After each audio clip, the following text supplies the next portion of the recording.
How to knit buttonholes that don't wear out. Hi everyone, Norman here. Today's episode will be all about knitting buttonholes. I'm going to show you altogether 10 different techniques. We'll start with something super basic for beginners, and then we will move onwards to the more advanced techniques that are reinforced on the sides. I want to show you how to make buttonholes that really last and don't wear out or bunch out or look all loosey-goosey. Of course, we will also cover vertical buttonholes and reinforced vertical buttonholes. Plus, I'm going to show you a fun technique how you can rescue old garments with loose buttonholes or buttonholes you didn't like using a tapestry needle. Let's dive right into it.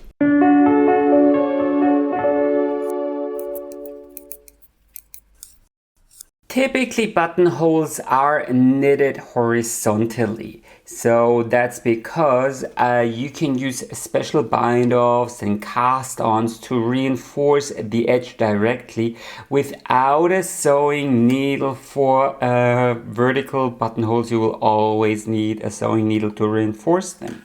With a vertical buttonhole, you often tend to stress the edges instead of the corner, and this might lead to bulges here along the edges.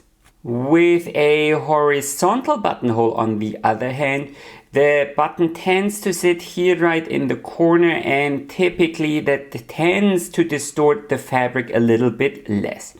The basic idea is quite simple, and we are going to knit one beginner buttonhole together first. So you work up until the position where you want to place your buttonhole.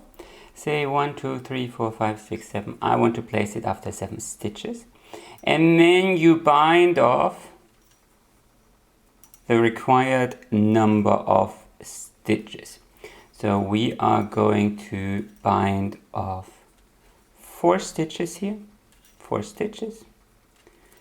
And then you continue knitting across. Here's our little gap. And then you continue knitting across.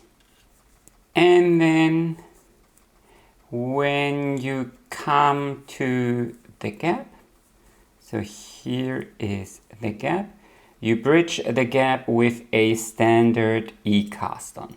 So you cast on 4 stitches, and then you continue knitting according to your pattern. Knitting across the cast on in the next round can be a little bit fiddly, and do consider knitting that first stitch after the last cast on stitch here through the back loop. Just this stitch, and then continue knitting according to your pattern. This is the most basic horizontal buttonhole you can knit, and it is a nice technique for a beginner. But that's probably not what you are here for, and that's why I went so fast. You will quickly notice a couple of things. So this edge typically doesn't look all that neat. Then here on the sides you end up with elongated and loose stitches, and over time this will wear out dramatically. So when you have your button tab or button band, then this will kind of start bulging out, and you get these meandering kind of lines. And we can address some of these problems by knitting a reinforced version of this simple buttonhole. Just like before, we knit up to the position where we want to place the buttonhole. Then bring the working yarn to the front, and then slip this stitch, slip 1 stitch knitwise. You can also slip purlwise, test it out on a swatch what you prefer. I'll do knitwise. And then bring the working yarn to the back. This will create a little wrap here around the base of the stitch, and it will reinforce the buttonhole later on.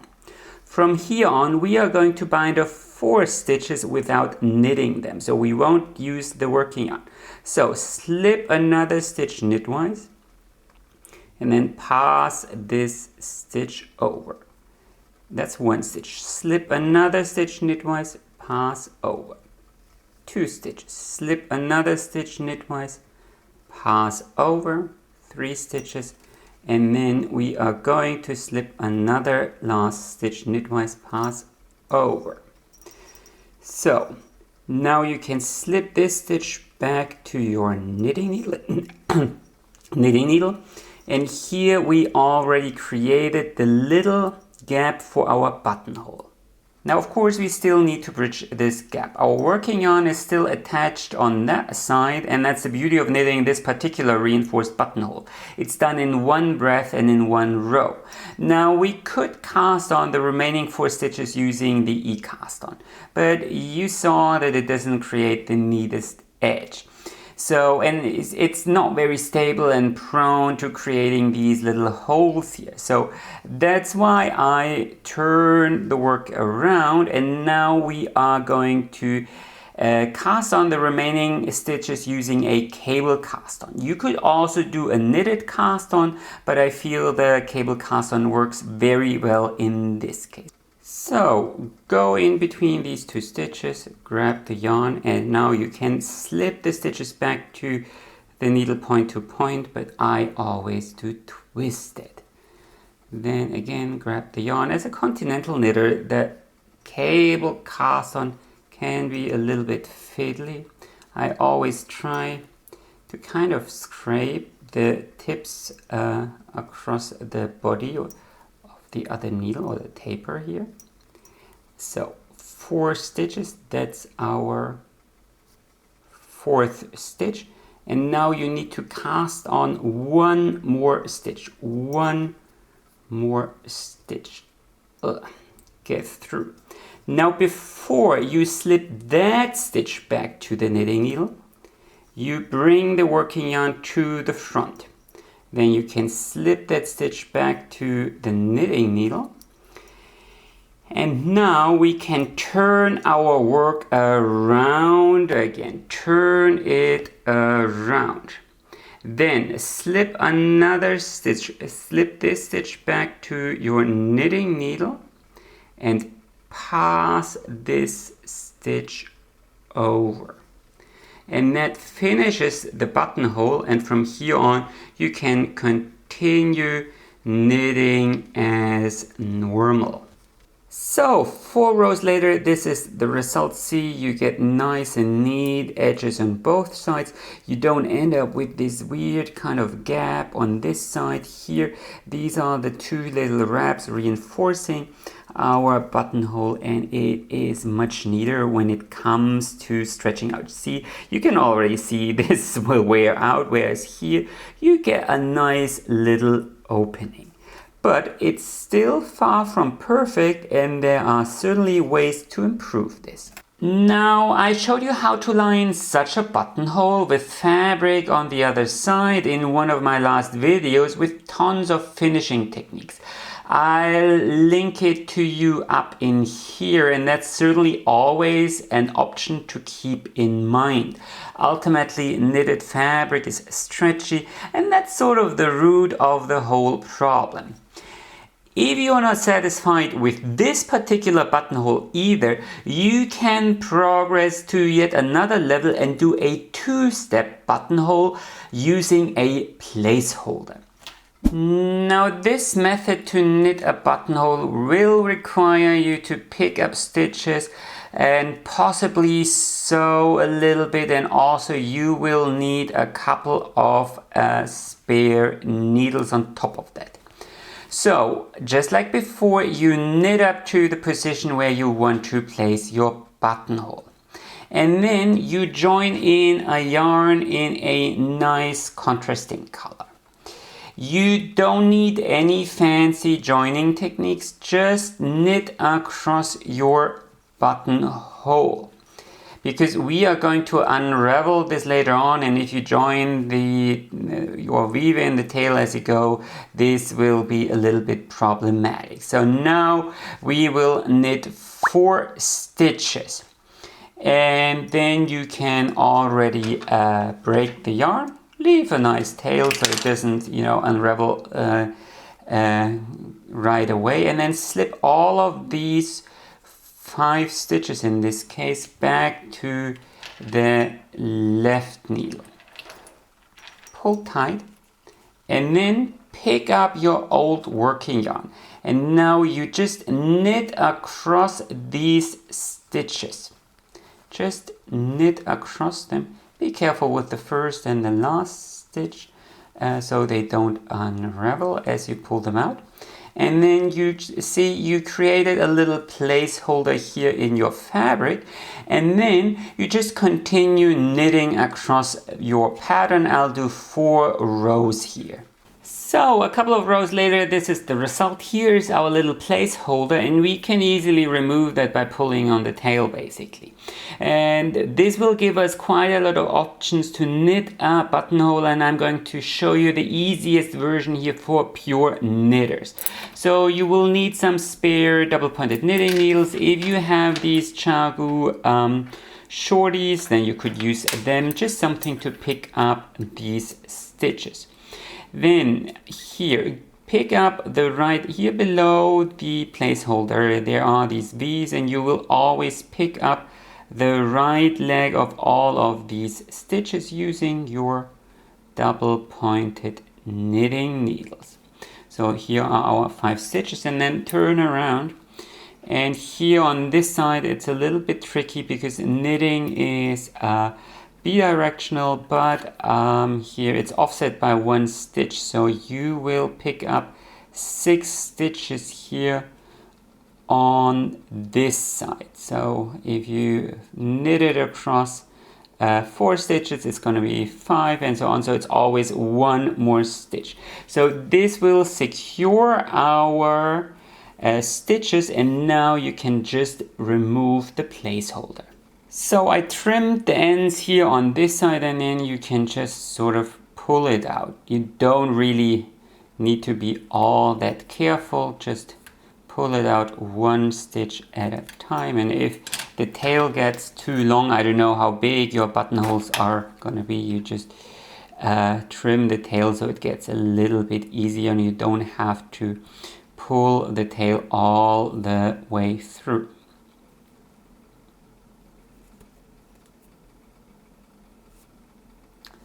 So there you go. And now here is our base for our buttonhole. Now this opening here can be used in probably 20 or 30 or 40 different ways. So you could use a tapestry needle and sew around it. You could use a crochet hook and crochet around these stitches and so on. If you want to learn all of them or some of them, I suggest buying this book, The Principles of Knitting by June Hammond Hyatt. She explains probably 15 of them in her outstanding book. Though be warned, it's typically just text only, so you should be a fairly advanced knitter and knit a couple of swatches. We'll do a very simple version here together. So pick up your working yarn or a new skein or a little thread, whatever you want, and then knit 2 stitches, just 2 plain stitches, and then pass 1 off. So the first stitch is a little bit loose, but then things get fairly easy. So we are basically just knitting a standard bind off here across. Oops, that shouldn't happen, but it did. Well, it will be a little bit fiddly, and that's why I said these CHAOGOO shorties can be a good choice. Now here you will have to bridge the gap, and what I do is here, see this little leg here of this stitch, I pick it up. You should probably pick it up with that needle, then I knit 1 stitch, and then I pass things over. And then you can move over to the other side of your little binder and continue binding of stitches in that manner. So it's actually fairly easy. You just bind off stitches the regular way around this edge. And here, when you come to the last stitch, be careful, it will wear out easily. And now you need to, get the tail here out of the way.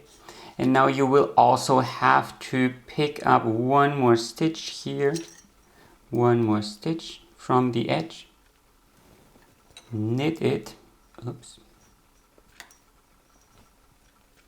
knit it. I keep splitting the yarn here, pass things over, and then you can break the yarn. From here, thread the tail on a tapestry needle, and now we need to go here below this last V. See here we have the first bind of stitch. We go below that V, pull the yarn through, and get out here below the V of the last stitch to create a, almost unbroken ring. And then you can bring the yarn to the back of your work, and then you can simply weave in the tail the traditional way. What you can do is, I lost my yarn here. What you can do is you can, of course, go around the buttonhole and reinforce it even further and weave in the tail at the same time. So that's what you could do. You could also do a couple of duplicate stitches here around. So let me quickly do this together with you. So we could move over to this side here. One more. Okay. And then here these stitches can often be a little bit elongated, and you could do a couple of duplicate stitches around that. So follow the path of these stitches to reinforce things here around the edge, so things don't fall apart too easily. And then this will be the result. One thing you might notice is that as you knit across the placeholder, you are kind of wearing out these stitches here on the sides. And if these stitches here are a little bit elongated, you can just carry the excess over to the adjacent stitches like this. Simply pull on the stitches and distribute the slack evenly, because basically what these stitches did was, as you pulled on them, they stole the yarn from the adjacent stitches, and then you just feed it back. Now, as I said, this here is just one out of many ways to knit a buttonhole using a placeholder, and you can basically use any bind off here. I mean, this was a standard bind off, but you could use any other bind off method as well. Again, you can also use a crochet hook and so on. Now, if you want to go yet another step further, you can knit a very advanced version of this buttonhole using the double knitting technique. And that might be very close to the holy grail of knitted buttonholes. It's a similar technique to what you see in most commercial cardigans. And you will start with a row of increases, and this is best done with a needle that is at least one size smaller, but maybe even two. So far I've knitted using 4mm needles, and I'll switch to these 3mm needles. Double knitting is usually very loose. So, start by knitting a very simple repeat. Knit one, yarn over, knit one, yarn over, knit one, yarn over, knit one, yarn over. So this will essentially double your stitch count. Very simple. And form the basis for your double knitting. You could do this in two colors, but now I'm going to show you a very simple way to do double knitting using the double stockinette stitch technique. If you know how to do double knitting, then you probably already know how to start it anyways. Then turn around and be careful with that last yarn over so it doesn't unravel. And then you knit across the second row with this repeat. Knit all the yarn overs through the back loop and slip the other stitches with yarn held in front, purlwise. So knit the yarn overs through the back loop, slip purlwise with yarn held in front. This will be the second setup row for our double stockinette stitch knitting. And then in the next round you simply knit all the stitches that you've slipped in the previous round, and you slip the stitches that you've knitted. Very simple. And you can actually see a little purl bump here at the base of these stitches, so you slip them purlwise with yarn in front. And this will create a double layer, a short stretch of double knitting. And you continue repeating this row or this repeat. Just knit one, slip one, knit one, slip one across all rows until you want to place your buttonhole. So it's just always 2 rows. And as I said, if you know how to do double knitting, you could of course do this in the same breath, or do this using 2 colors. Can be a very fun option. So here again, next row, same repeat. So a couple of rows later, this is the result. I created a little layer of double knitting here. This is the view from the wrong side. Of course, there is this one transition row that is not to be avoided, but here on the right side it looks pretty smooth and seamless. And now, just like before, you knit up to the position where you want to place your buttonhole. So I'm here at the position where I want to place my buttonhole, and now I will join in a yarn in a contrasting color again, and I will knit across in the double stockinette stitch technique, and I will do 1, 2, 3, 4, 5 stitches in this case. Then I slip these stitches here back to the left needle, slip them all back to the left needle, pick up your old working yarn again, and then knit across them in the exact same repeat and act as if nothing happened. So continue knitting across in double stockinette stitch, and then we need to do the exact same thing on the other side and insert a little placeholder. So here on the other side we need to do the exact same thing. And if you are afraid that you might be confused or mix up the colors later on, just use a different color for the second placeholder. And we are starting here this stitch before the little purl bump in yellow, you can see. And then you do your double stockinette stitch. Again, 5 stitches. So you knit 5 stitches, but that's all together 10 stitches. So 1, 2, 3, 4, 5. And then you slip back these stitches just like you did on the right side. Slip back these stitches, and pick up your working yarn again and knit across one more time.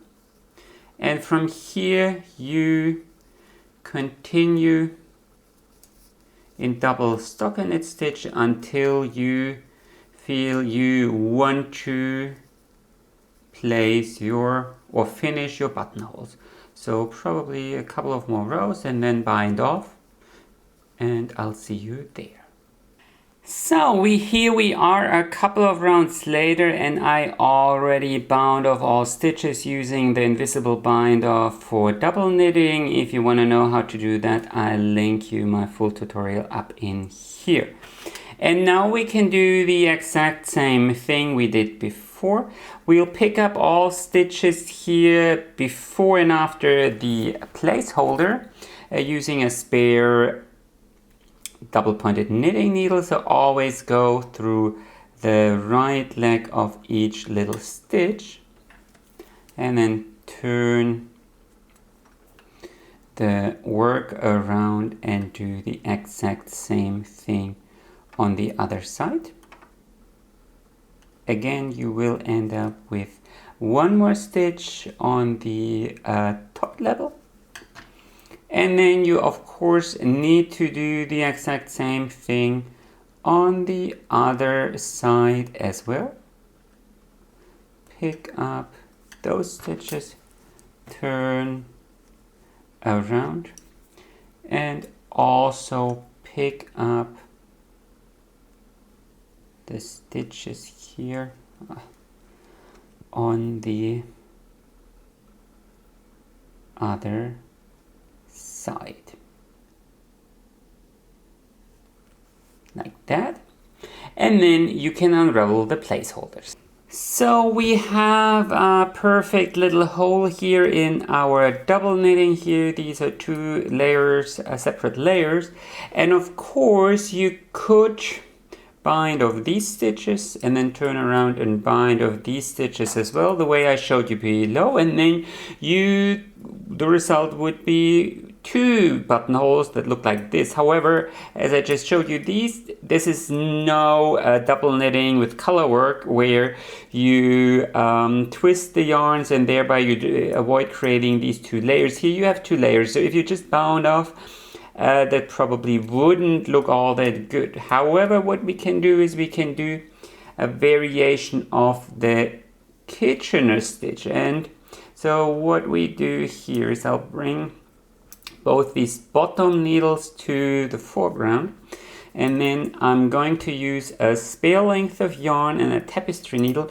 to knit a Kitchener stitch across these needles, and then graft two stitches here around the corner, and then bind off, or rather finish off the top stitches with a Kitchener stitch as well. And let's show you how to do that. So I also brought the other needles to the back so they aren't in the way. So we start with two preparation stitches.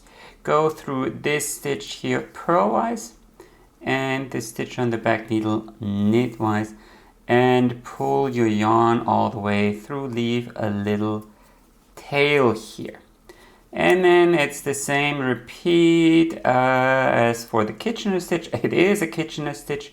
Drop this stitch knitwise, go into the adjacent stitch purlwise. Drop this stitch purlwise, go into the adjacent stitch knitwise. Or out through the front, in through the back. Oops, catch the yarn here. Out through the front, in through the back. You could also say this is a knit stitch, so you drop it knitwise and then you go into the adjacent stitch in the exact opposite way. And this here on the back needle, that's a purl stitch, or at least it appears as a purl stitch, so you drop it purlwise and then you go into the adjacent stitch exactly the opposite way. Drop knitwise, go into the adjacent stitch purlwise, and make sure that you don't catch the yarn. Go into this stitch, drop it purlwise, knitwise. And then here comes the only tricky part. You drop this stitch here knitwise. You drop it knitwise. And then you go into this adjacent stitch purlwise. Oops. Make sure that this stitch doesn't drop. And then you drop this stitch here purlwise as well. And then you need to find your way to the other side and go into this stitch here from the other side. Okay, and now, so we finished the bottom half and it already looks nice and neat, and now we only need to finish here this top part with a Kitchener stitch as well.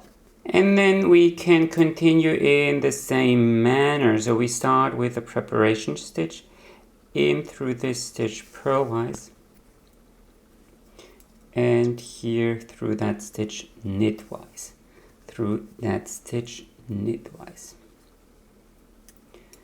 And then we drop this stitch here, this stitch knitwise, go into the adjacent stitch purlwise,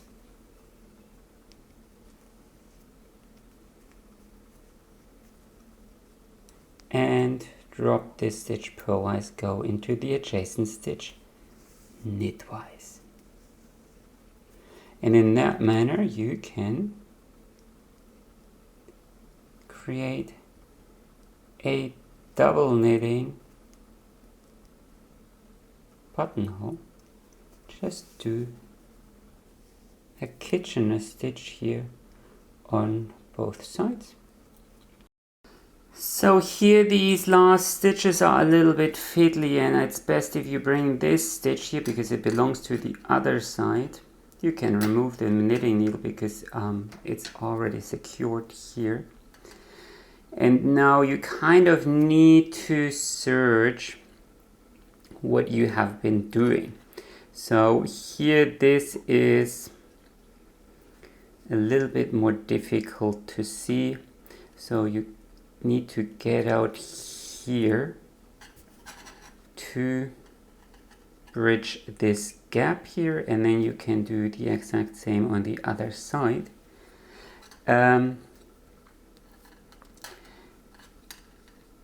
You should pierce here through the fabric, get out here on the other side, oops, get it here between the layers, and then here you have that stitch and it's connected. So this is the loose stitch, and you kind of need to form a here bridge over to this stitch like so, and in that manner you finished your double knitting buttonhole. Now of course you also need to weave in the tail, but this couldn't be easier because the double knitting creates a little tunnel here, and you can basically work all the way around. So make sure that you get in through the same hole here, and then you can go all the way around. And of course you can do the exact same thing here with your, well, not cast on tail, but the tail you use to, to start the Kitchener stitch. Just go around the buttonhole once or twice. If you are scared that this might somehow unravel, you could get out here on the wrong side. Get out on the wrong side. And then do a couple of duplicate stitches to hide the tail. But most people will just, hide the tail here in between the two layers and call it a day. So if you're patient and diligent, this will be the result of very, very sturdy. I can't even pull on it because I reinforced. I went through the tunnel here around the buttonhole and I reinforced it. You could even use wire thread or something like that to reinforce it. And of course here you end up with a super, super neat edge as well. And 2 layers will of course also be even sturdier than just 1 layer of ribbing or so. This is just the start for your own research. You can finish this hole again in many different ways. It doesn't have to be grafting. You could also sew around it, or like in a proper way, or you could do 2 of these bind-offs and then sew them together. And of course this could here be proper double knitting. In fact, how cool would it be if your button tab had one color on this side and another color on this side, and this will give you the added benefit that you could make these 2 layers interlock, because right now you form these little pockets here, and that risks being distorted when you wash things. And if you let them interlock with proper double knitting, then I think it would even be better. But of course, this also can be an option. So far all we did was horizontal buttonholes, but sometimes you need vertical ones. So how do you do that? Well, the easiest way to achieve a vertical buttonhole is by doing it with a yarn over. So you knit up to the position where you want to place your buttonhole, do a yarn over, and then knit the next stitch, 2 stitches together. And that's already it. Then you continue knitting according to your pattern, and the yarn over will create a little eyelet, and you can use that to pull through a small button. Sometimes you just need a small button. So for example, imagine you are knitting a little dress for your doll, and as you knit across the yarn over, you just knit it in pattern. Imagine you're knitting a little dress for a doll or so, where you just need a tiny little buttonhole. Then this here will be enough. For a slightly bigger buttonhole, you can also do a double yarn over. So this is a normal yarn over, this is a double yarn over, and then just like before, you knit the next 2 stitches together so you don't end up with more stitches in your row. You don't actually want to increase. And then in the next row, as you come across the double yarn over, so here comes our double yarn over, you drop 1 wrap and then continue purling across. So as you can see, this will result in a slightly bigger hole if you do a double yarn over. If you need a yet bigger vertical buttonhole, you need to employ a little trick. You will need double pointed knitting needles for this trick, or circulars. It won't work on single pointed knitting needles. So on the wrong side, you knit up until the position where you want to place your buttonhole. So 1, 2, 3, 4, 5, 7 stitches. And then you turn your work around and simply knit in the other direction. So you're knitting some form of short rows here. You knit in the other direction. Turn around. And knit back. Now as you come here to the gap, you add a yarn over and continue knitting across. Then turn around and as you come to the buttonhole, So here's our yarn over. You slip one stitch knitwise. Knit the yarn over, but keep it on your needles. Don't drop it. And then pull the slipped stitch over the one that you've just knitted through the yarn over. Turn around and knit across. So this is the little trick here. And then turn around. And then you can finish the buttonhole.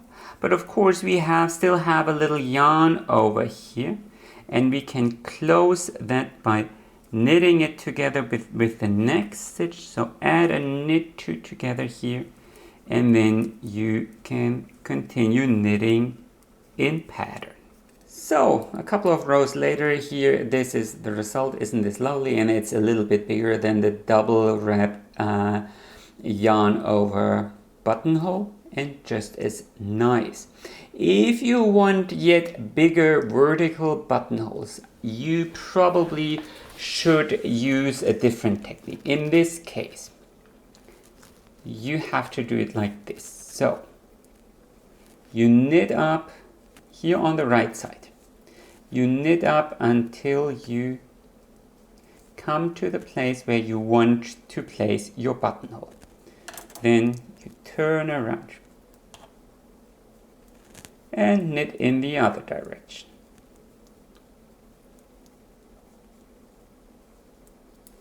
Again, you will need double-pointed knitting needles or circulars for this. And then basically what you do is you knit back and forth across only these, well, in my case 7 stitches, and ignore the stitches on the other half of the needle. So you could do this for however long you want. The only important thing is that you end on after a wrong side row. So I'll do 1 or 2 more rows here. 2 more rows of knit stitches. And then you stop knitting here on the wrong side. And now you need to break the yarn. This automatically means that you will have to weave in this tail later on. And now you slide your stitches to the other end of your needle. You can do this with circulars as well. And then you start knitting here from the other direction. So purl 1 stitch, and then you can weave in the tail as you go. So simply go around it, purl 1 stitch, and twist the tail around the working yarn and weave it in as you go, so you don't need to weave it in later on. You don't have to do that, but I think it makes the whole process a lot easier. And then here, when you come to the buttonhole, you turn around and knit in the other direction. And you knit as many rows as you've knitted here on the right side, here on this side as well. So you just catch up, so to speak. I'm splitting the yarn here. Wonderful. Well, what did I do here? There you go. And then knit as many rows here on this side as well. And once both sides are on the same level, you simply knit across. Easy as that. So couldn't be easier. The only thing is you end up with 2 tails you need to weave in. So this will be a little bit loose.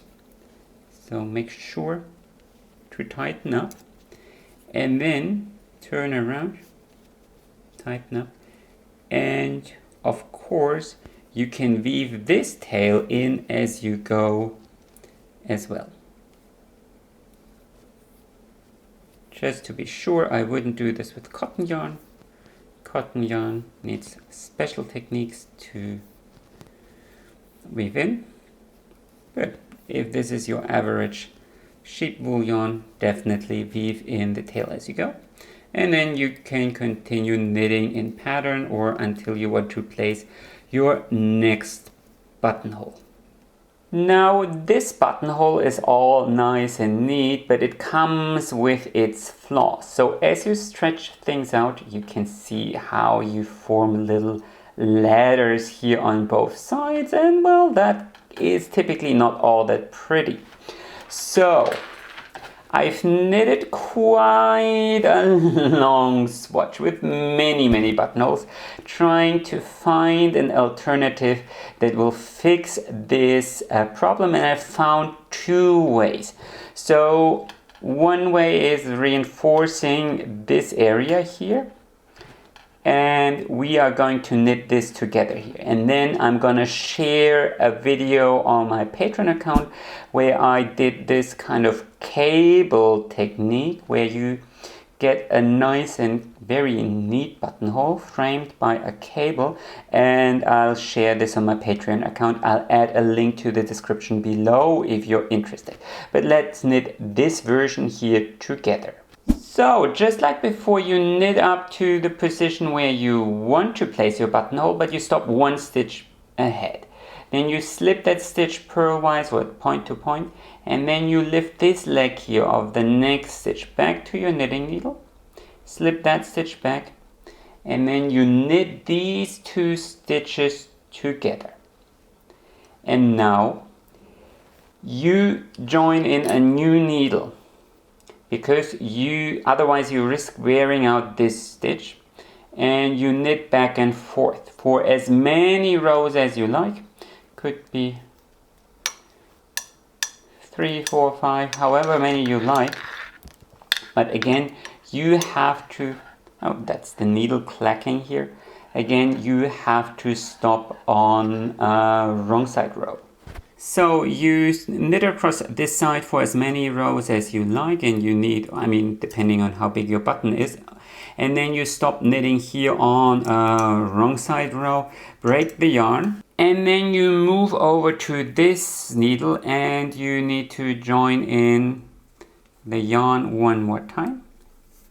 Again, consider weaving in the tail as you go, purl one stitch, and wrap the yarn around it.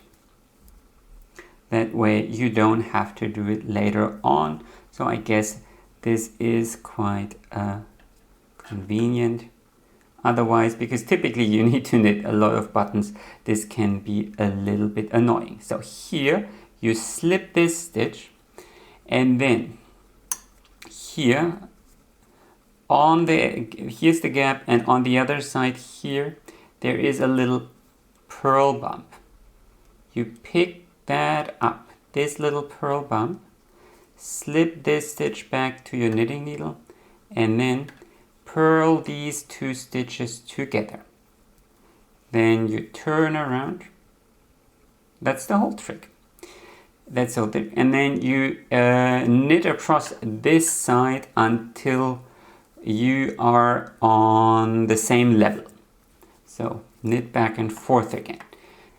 So this here is my last row.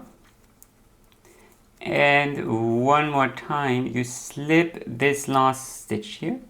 Then you can remove this knitting needle. And then you lift this loop back to your knitting needle. Slip this stitch here back to the left needle and purl them together. And then you can continue knitting in pattern and across all rows. Again, be careful here with these last stitches. They are often very loose. And continue knitting, and consider, just like before, consider weaving in this tail here as you go as well, so you don't have to do it later on. So this will be the result, and as you can see, if I stretch things, if I stretch things, this buttonhole stays stable, whereas if I stretch all these buttonholes here below, you end up with these ladders. So I think you should give this a chance. Now, I want to be honest with you, unstretched, this looks better.